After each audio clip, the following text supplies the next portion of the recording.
336-3700, 336-3700. Let's go to Aaron in Boise, who, I guess to paraphrase simply, you don't agree with me, Aaron. Nate, good afternoon. You're correct. I do not. It's been a while since we chatted, and I'm glad you brought this up because, frankly, it's the only thing that's compelled me to call in. I mean, I'm breaking tradition calling in first thing today because you brought up something very important. By the way, I brought up two things very important. Sorry. Well, I think factually the most important thing you actually left out.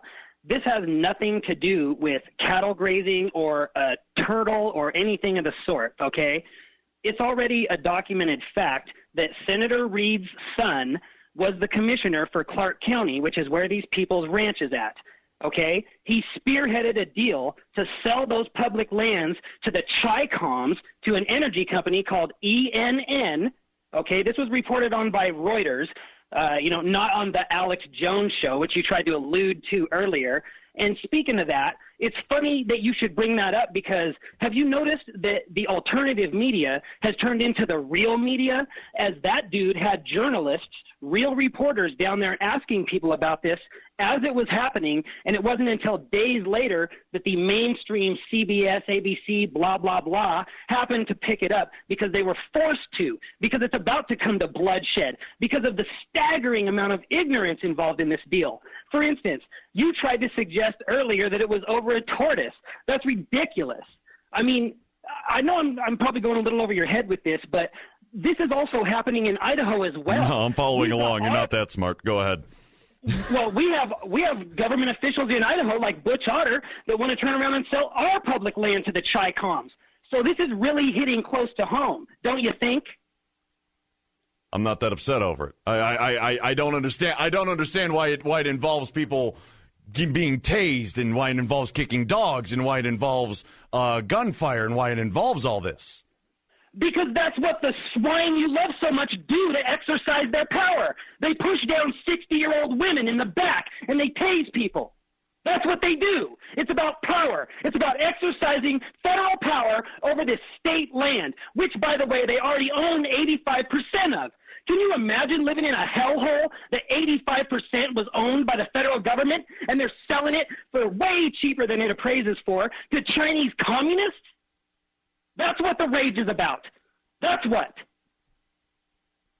So when are you going to Nevada?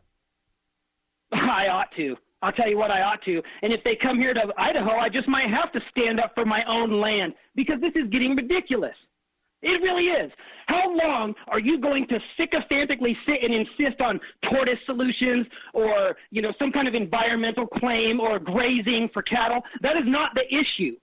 The real issue is the fact they're stealing that land and selling it to the Chi-Coms. That's the issue. Stole it from who? What do you mean, from the state of Nevada?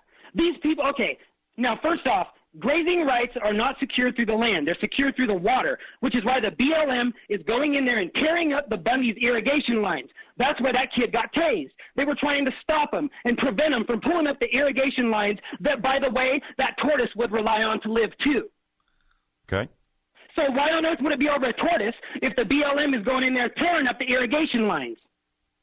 So they don't care about grass. So he doesn't. They don't care about foliage. So he doesn't owe $1 million in back grazing fees? Now you're getting into specifics. I would say yes, he owes it to the state, not the federal government. Now, once again, water rights, mineral rights. We have people here who have homesteaded. Well, we're just gonna gloss over the fact that he owes somebody whether it's the state government or federal government money. We're gonna gloss over that, and you're gonna risk a stroke. Oh, that's hilarious. That's hilarious. Listen, it is hilarious. I smell my own. I recognize my own. You're gonna risk a stroke over where a guy's cows can eat grass, admitting full well that he might owe $1 million to the government in one form or another. But hey, let's mobilize. Let's bring up arms. Let's get tased. Let's kick dogs. And let's call the government names. When so many ranchers across the country do pay grazing rights, they pay those fees. They pay those. Aaron, I tell you what, if there is one thing I do, yes, I know I said do.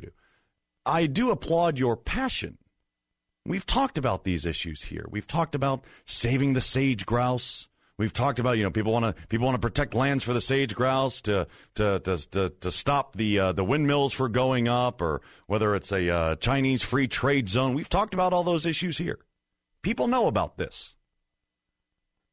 This isn't swept under the rug. There are people in Nevada who actually want solar power plants. And there are ranchers that have paid their grazing rights.